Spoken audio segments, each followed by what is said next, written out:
If you haven't checked out Info Warrior on YouTube, like I said earlier on, Jason is backing up these claims. What he's found, he's backing it up by displaying for you, the viewer, the actual comments, the newspaper articles, the depositions. It's all there. It's really terrific stuff. I can't endorse it highly enough.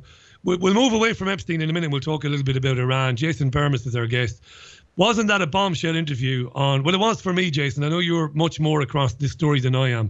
But on Saturday, Detective Michael Fiston, who was employed by Brad Edwards, of course, to investigate this, his interview on CNN was incredible, saying that children who looked very young, saying that Epstein lost interest in the girls when they basically lost their braces. This is just unbelievable stuff. And not unbelievable, but it's bombshell stuff on CNN.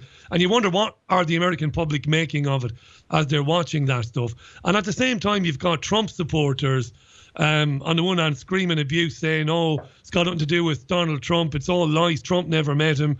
You've got people who are Democrats or liberals saying, oh, this is all a nonsense about the Clintons and about Hillary. It seems to me, Jason, that Jeffrey Epstein had intimate relationships with every caliber of politician, whether they were on the right or on the left. Let's be honest about it. And why don't Trump supporters just say, okay, he has had a relationship with Jeffrey Epstein. He did know him very well. He did spend time with him. He was on the plane. He was in his apartment in Manhattan. Why are they so stubborn about it? Why don't they just accept it?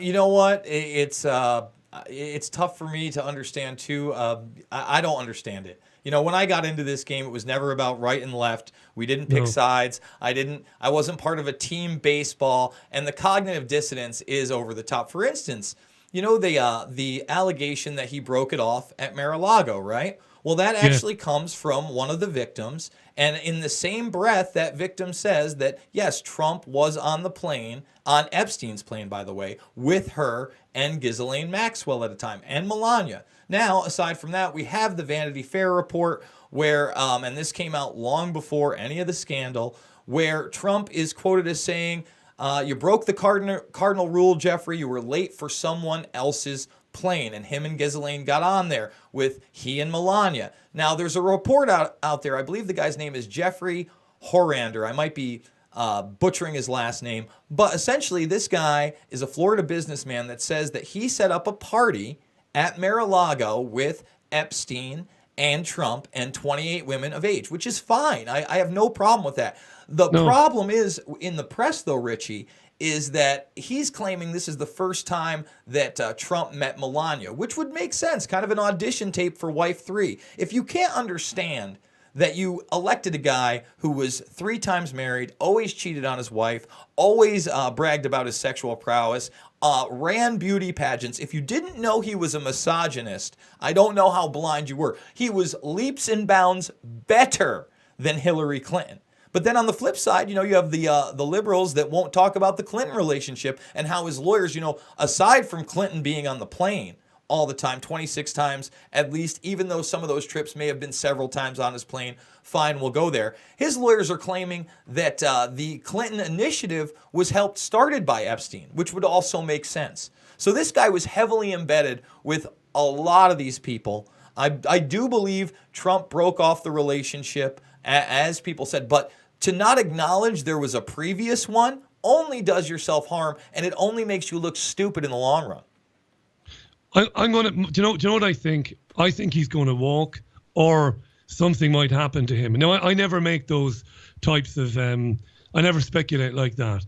I'm not one of those. I don't believe in being sensational, like yourself, Jason. But I think because you're looking at the royal family, you're looking at the Clintons, you're looking at Trump, you're looking at so many more people. Like you said, you made a brilliant point there. We don't have all the logs. He can't be allowed to talk. And I think he'll either walk and he'll go somewhere and we'll never see him again, or he'll have a fit of he'll have a fit of guilty conscience or something, and he'll hang himself or he'll slit his wrist. That's what I think. I certainly, that seems to be the prevailing opinion. But I'm not so sure. Let's see how far everything goes. Let me give you another example. Obviously, in your country, Prince Andrew and Epstein's relationship has been a focus, and it should be. That girl, she was, I believe, 16 years old allegedly when these relationships started. But what people aren't talking about is the fact, again, Prince Andrew was the main arms dealer, okay? And this all ties back to, big business, war, arms dealing. If he was working for Khashoggi, arms dealer. If he was working with Prince Andrew, arms dealer. And then you have Trump's relationship with Prince Andrew. Prince Andrew was another friend of his at Mar-a-Lago. He never broke those ties. And in fact, in his recent trip to the United Kingdom, it was Prince Andrew he was golfing with and hanging out with. He was basically his concierge. So he never broke that either. This is a guy who is also accused of being a pedophile, Richie. So the system works in very, very weird ways. People like to put their blinders on when it's their favorite person at work. But what is Trump doing? Are we just going to take down Epstein and the entire network walks free? Or are we going to start seeing some other big names? First of all, he didn't get bail. He's not getting bail. I found it shocking that days later, celebrity pedo R. Kelly got picked up, and he got picked up by Homeland Security. He also did not get bail. If we have another couple of these high-profile arrests, maybe this is the change we've been looking for. This guy spouted off on taking on the deep state. I'm no fan of Pompeo. I'm no fan of Bolton. I'm no fan of Haspel. But I got to tell you, arresting Jeffrey Epstein is a good start. And if we can somehow de-escalate this Iran stuff, maybe he gets my vote in 2020. Let's talk about Iran. Let me remind our listeners, we've got Jason Bermas on the show today, and I'm genuinely thrilled about that. Delighted that Jason came on. You can follow him on YouTube. It's Info Warrior. His films are excellent. Fabled Enemies, Invisible Empire, Shade, of course, and the Loose Change series. Look, Jason, because of the work you've done, you've interviewed hundreds, thousands of men and women, insiders, intelligence people. Your films are outstanding. So what we're seeing happen with Iran at the moment, none of this is any great surprise to you. You'd have put your house, you'd have put every possession you had a few years ago on us being here right now. You knew this was coming, right? Well, let me say this. There was a couple things, every once in a while we get a curveball, right? We're talking about Epstein now, but at the end of the Obama administration, there were a couple curveballs. First of all, he commuted Chelsea Manning's sentence. And I thought I was like, well, I wasn't ready for that. I thought Chelsea Manning was going to be rotting in jail forever. And then this Iran deal gets signed, and for the first time in a very long time, it seemed like at least there wasn't going to be that rhetoric against a nation of 80 million people. A very first world type nation, one with a military, one that will be backed by Russia. And then you get this administration in there, and there's the hope. One of the reasons I voted for Trump, we're going to get out of Afghanistan. We're going to get out of Iraq. I didn't want to go to Syria, et cetera, et cetera. And then he starts appointing people to his cabinet. Monsters like James Mattis. Ugh. Lunatics. Ugh. And then, Bolton, another one. And, this guy Pompeo, not great. But he does work out some diplomacy with North Korea, and that's still going on. So, again, I'm a guy that doesn't see black and white. I'll give credit where credit is due. I truly think the guy thought he was coming in with a Superman cape, and he was going to save the world.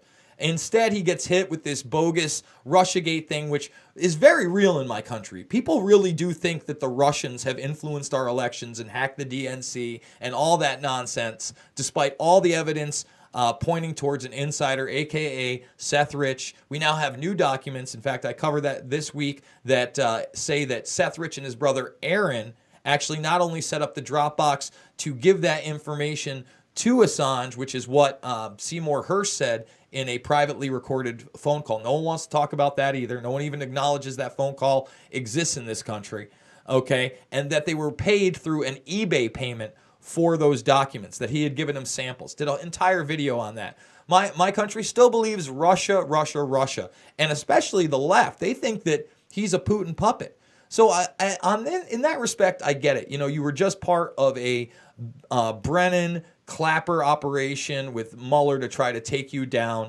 illegitimately. Okay, you're preoccupied. But now, with this escalation in Iran, with the drone shoot down, I got news for you, folks. That drone flies at 60,000 feet. It never got shot down before. It hasn't been shot down since. They wanted that drone shot down. They put it in their airspace. They put it low. What people aren't focusing on is that both Trump and Pence on TV several times have talked about the fact that there was actually a Navy vessel. Okay, so a Navy plane with 35 lives at least on there, and Iran talked about this, again, didn't make much press here, that they didn't shoot down the plane with 35 people in it that was also in their airspace. Now, on this side of the fence, they'll lie and say, well, that drone and that plane weren't in their airspace. We know that's nonsense. Of course they were. And had Iran taken the bait there, it would have been, full-on conflict. They didn't. But again, what do you have? You have a limpet mine attack, right? No proof anybody actually put the limpet mines there. Somehow we missed that. We don't have the video of it. But we have this grainy video and some photographs of what appears to be the Iranian Revolutionary Guard on a reconnaissance mission to take the other limpet off. But somehow that proves that they tried to blow that ship up. Prior to that, we had the attack of, 4 drone attacks that didn't kill anybody and no oil was lost, but Iran. I think a lot of people sort of see through those lies here, but we don't even have a quote-unquote left anymore in this country, Richie, that's anti-war like they were during the Bush administration. No, you don't. And that's incredible. And we could do a whole program on that. We do not. We have bizarre interviews. I watched Mike Pompeo speaking with the Fox News morning team, those 2 goons and that woman that I can't name them, absolute goons. And Fox seemed to be pissed off with Pompeo. They're annoyed. They're saying, Iran thinks that Iran can do what it wants because we didn't punish it for shooting down the drone. I mean, that's what you've got in the US, and we've got it here. You've got warmongering presenters demanding action. Let's get the jets in the sky bombing targets inside Iran. Except, Jason, Iran is no paper tiger. It's not Iraq and it's not Afghanistan. Iran can defend itself.